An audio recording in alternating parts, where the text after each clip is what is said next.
자, 이제 7급 국가정보학 적중 문제를 보도록 할게요. 여러분 보면, 그쵸. 과목별 중위 점수를 다 받았다라고 하면 이게 84점이야. 이게 84점이에요. 자, 그럼 어때? 79점이 나온다라는 거지. 자, 79점이면 어때요? 여러분 방첩사도 그치 어떻게 해야 되냐? 안정적으로 갈 수 있다라는 거죠. 좀 여유 있게 갈 수 있어요. 자, 그러면 국가정보학 84점 중위 점수를 받은 사람들을 보면 그쵸?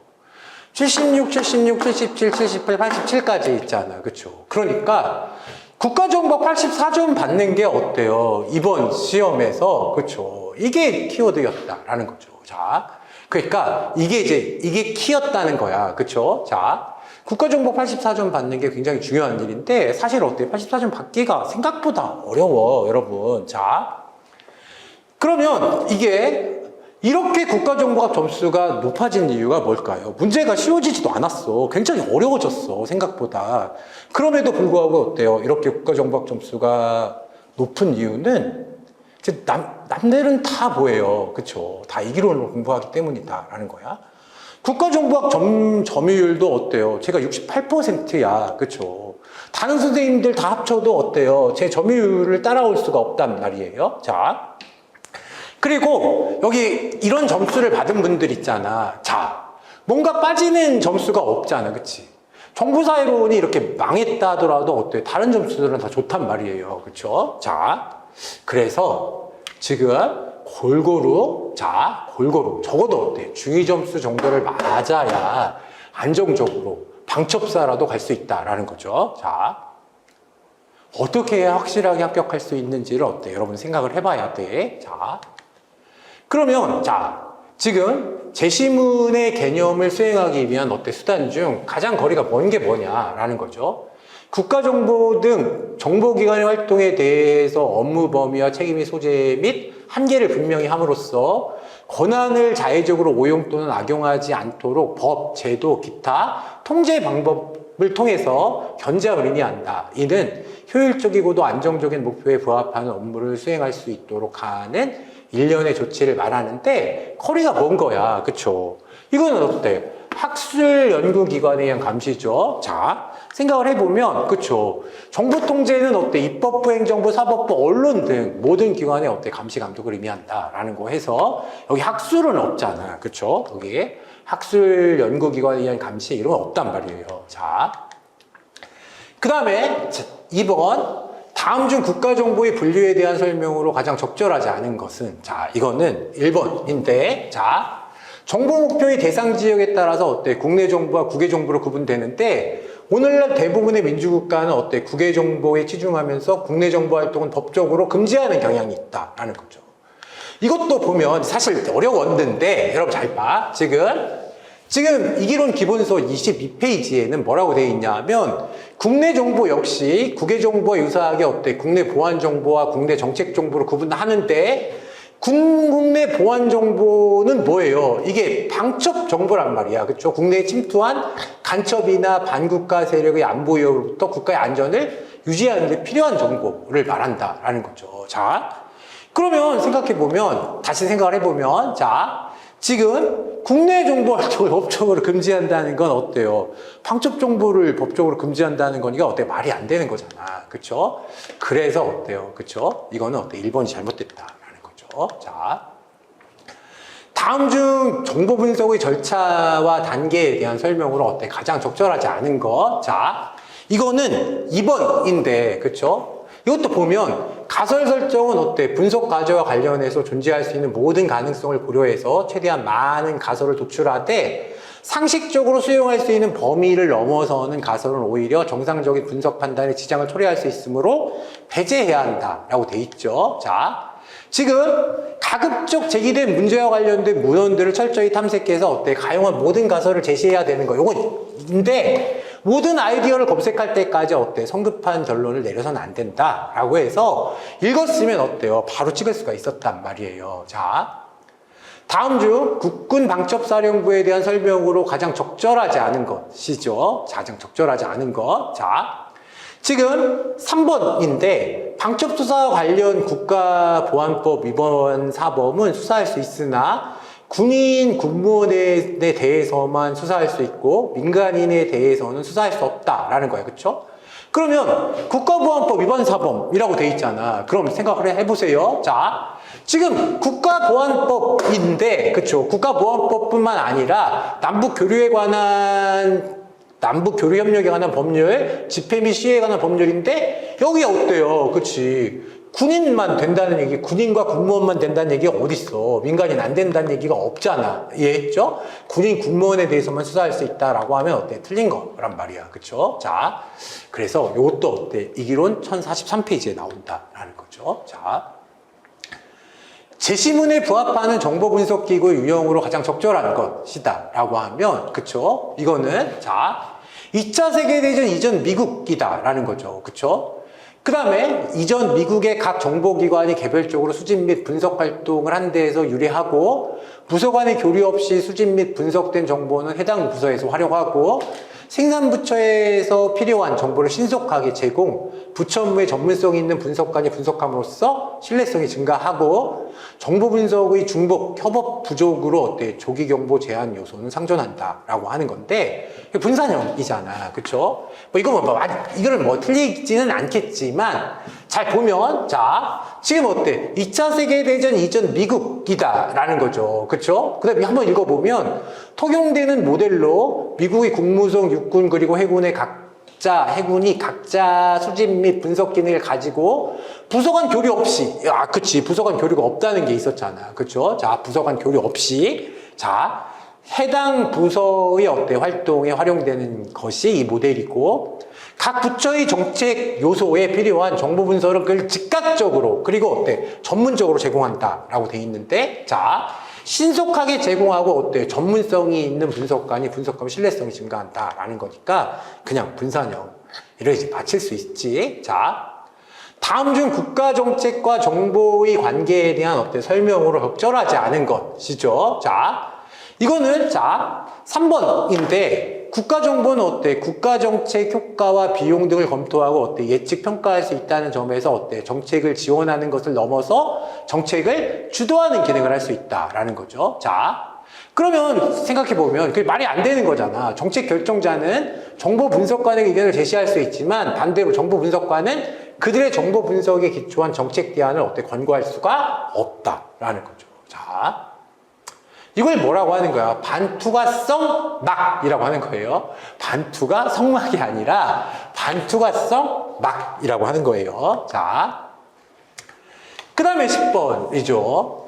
제시문에 나타난 정보의 효용에 해당하는 것으로 가장 적절한 것. 자, 다다익선 정보화 시대의 정보의 양이 국가의 정보 역량을 대변하는데 오늘날 강대국들은 정보전을 수행하고 있고 다양한 정보 수집 매체를 통해서 축적한 정보의 양이 그 국가의 영향력을 좌우한다고 해도 과언이 아니다라는 거죠. 자, 얘는 뭐예요? 소유 효용이다라는 거죠. 자, 그래서 정보는 상대적으로 많이 소유할수록 집적 효과를 발휘할 수가 있다라는 거죠. 정보를 많이 소유한 나라가 상대적으로 그렇지 못한 나라보다 힘 있는 나라라고 여겨진다라는 거죠. 정보화 시대에 더 강조되고 있다라는 거죠. 이제 바로 찍을 수가 있다는 거지. 자, 제시문에 해당하는 활동으로 가장 적절한 거예요. 대간첩에서 시작된 개념으로 고대 전쟁에서도 정보활동의 일환으로 중요시 되었다. 과거 인원 보안 위주의 수동적 활동에서 탈냉전 이후에 세계화 및 정보화로 능동적 활동을 확대되었다. 테러, 마약, 국제범죄, 사이버 테러 등 초국가적 안보 이슈가 새로운 활동의 요소로 부각되고 있다. 이것도 방첩이지. 바로 찍을 수가 있는데, 자, 지금 외국인이나 외국인 집단의 모든 정보 활동과 그로 인한 위협을 파악하고, 자, 수동적 대응과 능동적 대응을 모두 포괄하는 광범위한 활동을 수행한다 라고 해서 여기 수동적, 능동적 나오면 그냥 방첩이 된단 말이에요. 자, 그 다음에 다음 중 비밀분류의 원칙 및 지침으로 가장 적절하지 않은 걸 고르는 거예요, 지금. 그러면 내용과 가치의 정도에 따라 분류하여야 하면 관련해서 분류하면 안 된다라는 거잖아. 그쵸? 자, 그 다음에 비밀은 적절히 보호할 수 있는 최고 등급이 아니라 최저 등급이다라는 거죠. 이것도 보면, 그쵸?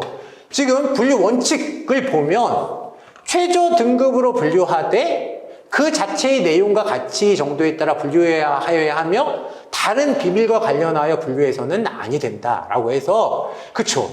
저런 것도 어때요? 시험장 가면 어때? 이렇게 많이 읽어두지 않으면 굉장히 어렵단 말이에요. 바로 찍을 수가 있단 말이에요. 자, 그래서 사실 올해 그쵸? 최고 득점자는 96점짜리도 있는 거야. 자, 7급 같은 경우에 그러면 어때요? 14번 다음 주 국정원의 직무에 대한 설명으로 가장 적절하지 않은 것. 자, 이건 뭐 9급 문제에서도 났었지. 3번인데 국가기밀에 속하는 문서, 자재, 시설, 지역 및 어때? 국가안전보장상에 한정된 국가기밀을 취급하는 인원에 대한 보안 업무와 각급 기관에 대한 보안 감사. 이거 아니잖아. 그쵸? 이거 생각을 해보면, 그쵸? 다만 각급 기관에 대한 보안 감사는 제외한다라는 거죠. 자, 그냥 뭐 1초면, 그치? 그냥 답이 이렇게 떠오른다고 해도 맞아. 이해했죠? 답이. 내가 답이 손들고 있다. 저는 답이 손들고 있다고 하는데, 여러분 선배들은 뭐예요? 그치? 손드는 것보다는 답이 어때? 자기가 답이라고 어때? 붕 떠오른다고 표현하더라고. 그쵸? 자. 인원 보안의 수단이란 어때? 사람을 관리하는 수단을 말하는데, 다음 중 어때? 인원 보안 내용과 가장 거리가 먼 게 뭐냐라는 거죠. 4번 보안 조치란 지득한 기밀을 누설하지 않겠다는 다짐을 받는 것으로서 어때? 심리적 압박을 주어서 기밀을 철저히 보호하는 목적이 있으므로 개별적으로 하는 거야. 그치? 여러 명을 단체로 하는 것이 어때? 효과적이다. 틀렸다. 그치? 그리고 어때? 저건 보안 조치가 아니라 뭐예요? 서약이다. 라는 거죠. 서약은 심리적 압박을 주어서 비밀을 보호하고자 하는 취지로 시행되는데 개별적으로 그리고 어때? 구두보다는 근거가 남는 문서로 하는 것이 보다 효과적이다라는 거죠. 자, 다음 중 대간첩 활동에 대한 설명으로 가장 적절하지 않은 것. 이것도 책만 읽었으면 바로 나온다라는 거죠. 4번 스파이 용의자를 발견하면 방첩 수사에 착수해야 하는데 그의 스파이 활동을 차단하려고 할 때는 철저하게 비노출 간접 활동으로 어때? 감시해야 한다가 아니라 자, 지금 스파이 행위 사전 차단이라고 되어 있잖아. 그쵸? 이 경우 비노출 간접 활동을 기본 원칙으로 하는 어때? 일반적 감시 활동과는 달리 예외적으로 근접 또는 어때? 노출 감시의 방법을 활용하게 된다라는 거죠. 심리적 압박을 받게 되어서 어때? 진행하던 정보 활동을 중단하거나 소극적으로 수행할 수밖에 없다라는 거죠. 이런 것도 책에서 안 읽었으면 어때요? 그치? 이게 찍기가 어렵다라는 거죠. 그래서 사람들이 뭐예요? 그치? 96점도 받고 92점도 받는 거야. 그쵸? 적어도 어때? 중위 점수. 그치? 중간에 있는 점수도 어때? 84점이나 된다는 건 굉장히 엄청나게 이제 뭐예요? 그치? 나의 경쟁자들이 엄청나게 고득점 하고 있다. 그러니까 여기서 어때요? 양을 줄여서. 그치? 대충 하겠다. 그러면, 그쵸? 합격하기가, 그치? 불가능하다라는 거죠. 자. 다음 중 어때? 국가정보 우선순위 행태와 관련된 설명으로 가장 적절하지 않은 거. 야, 그쵸? 자. 이거는, 그쵸? EI다라는 거죠. OIR을 기초로 하는 게 어딨어. 그치? PNIO를 기초로 하는 거죠. 자. 그래서 이것도 보면, 그쵸? 첩보활동 기본 요소는 그치 국가정보목표 우선순위를 기초로 하는 거야. 이해했죠? 자, OIR을 기초로 하는 게 아니다라는 거죠. 자, 그 다음에 다음 중 미국 정보기관의 발전에 대한 설명으로 가장 적절하지 않은 것. 자, 조지 워싱턴은 독립전쟁 과정에서 정보의 중요성을 인식하고 어때? 컬포 스파이 조직을 활용하는 등 많은 노력을 하였으나 전문성이 부족하였다? 모르겠어. 그쵸? 남북전쟁 당시 어때요? 링컨 대통령은 사설탐정 핑거튼을 고용하였고 터브먼은 어때요? 북부군 스파이로서 몽고메리 대령과 협력하여 비밀작전을 수행했다. 잘 모르겠다. 그쵸? 미국은 제1차 대전 이후에 일본의 통신을 감청하고 해독하기 위해 매직이라는 프로그램을 운영하였으나 2에서 5명의 어때 적은 인원만 배치하였기 때문에 진주만 공격을 사전에 파악하는데 뭐 실패했다. 그쵸? 자, 3번도 그치 약간 여러분 어때 답이라고 생각할 수가 있었는데 프랭클린 루즈벨트 대통령은 어때 42년 도노반을 수반으로 하는 전략정보국을 설립하였고 전략정보국은 어때 제2차 대전 종전을 앞둔 게 아니라 어때 종전하고 CIA로 개편되어서 어때 작전기간 중요한 역할을 수행했다라는 거죠. 자, 지금 OSS는 2차 세계대전이 종료되면서, 그쵸? 1945년 10월에 해체되었다. 1945년 8월 15일 날 우리가 광복이잖아. 이해했죠? 그래서 이제, 그쵸. 이거는, 그쵸. 3번까지만 보고 어때? 그죠? 4번 안 읽었던 분들이 어때? 3번 찍은 분들도 많았는데, 그쵸. 4번까지 읽으면 어때? 그냥 당연히 뭐 4번 찍는다라는 거죠. 자, 3번 찍었다고 잘못했다는 건 아니야. 그쵸. 충분히 찍을 수 있는 답이었어요. 그건. 자, 어쨌든 이것도 어때? 보다 확실히 틀린 거니까 어때? 그치? 자, 종료되면서잖아. 그치? 종료 전이 아니라 종료되면서. 그 다음에 어때? 23번. 다음 중 어때? 기술정보 수집에 대한 설명으로 적절한 것이다. 라는 거죠. 자, 지금 지리공간 정보를 담당하는 미국 정보기관은 어때? 인공위성을 개발하고 수집하는 국가정찰국과 수집첩보를 분석하는 어때? 국가지리공간정보국 NGA가 있다라는 거죠. 자, 그러면 보면 NGA 주요 임무는 어때? 지구상의 각종 영상자료를 분석 평가하는데 누가? NRO를 통해 제공한단 말이에요. 그래서 어때? 저게 맞는 거다라는 거죠. 자, 24번이에요. 다음 중 정보 보고서와 관련된 아래 내용 중 가장 적절하지 않은 거야. 그쵸? 4번인데, 그쵸? 4번. 지금 기본 정보는 어때? 상황 또는 사물의 정적인 상태를 기술하는 것으로서 기본적 항목에 대해서 어때? 기술하는 것이다. 여기까지 맞아. 그쵸? 정책 결정자가 가장 관심이 있는 정보. 여기 틀렸잖아. 그치? 이건 현용 정보란 말이에요. 그쵸? 또는, 자, 적대 국가 또는 어때? 적대 세력의 위협에 대한 경보 정보. 이것도 현용 정보야. 이해했죠? 자, 그러면 이것도 보면, 그쵸? CIA 정보분석국을 담당한 상원처치위원회의 어느 보고서는 CIA가 어때? 현용 정보 분석 업무에만 너무 집중한다라는 거야. 자, 그러면 여기서 왜 현용 정보 분석 업무에만 집중하냐 하면, 그쵸? 가장 최신의 단편적인 첩보, 이게 현용 정보잖아. 그쵸? 집착해서 정책 담당자들의 관심을 끌만한 어때? 정보 생산에만 매진한다라는 거죠. 그 다음에 정책 위반자들, 정책 결정자들은 뭐예요? 현용 정보에만 관심을 갖는다라는 거고, 그 다음에 또 보면, 그쵸? 이 문제집에 어떻게 돼 있냐 하면, 자, 경보 정보 보고서는 어때? 현용 정보의 일종이다라고 돼 있잖아. 그쵸? 그러니까, 그치? 딱 보는 순간 어때? 그냥 틀린 게 두 개나 있잖아. 그게 어때? 딱 보는 순간 틀렸다고 할 수밖에 없다. 답을 고를 수가 있다는 거죠. 자, 그래서 자, 이렇게 적중한 문제들을 봤어요. 자, 이거 말고도 그치? 여러분 어때? 다 맞힐 수 있었어. 그쵸?